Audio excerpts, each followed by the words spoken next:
समस्त कानवडे व सुकाळे परिवाराच्या वतीनं आपणास विवाह सोहळ्याचे सस्नेह निमंत्रण.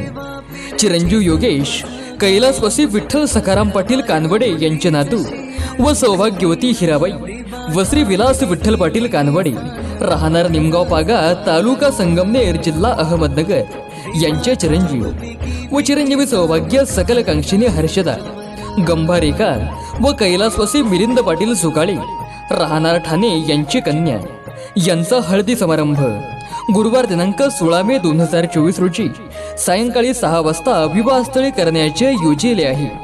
तसे त्यांचा शुभविवाह सोहळा शुक्रवार दिनांक 17 मे 2024 रोजी दुपारी 12:24 या शुभमुहूर्तावर करण्याचे योजिले आहे. तरी आपली उपस्थिती प्रार्थनीय आहे. विवाहस्थळ श्री क्षेत्र रामेश्वर देवस्थान धांदरफळ बुद्रुक तालुका संगमनेर जिल्हा अहमदनगर. निमंत्रक श्री विलास विठ्ठल पाटील कानवडे, श्री रोहिदास विठ्ठल पाटील कानवडे, श्री शिवाजी विठ्ठल पाटील कानवडे व समस्त कानवडे पाटील परिवार व आप्तेष्ट. धन्यवाद.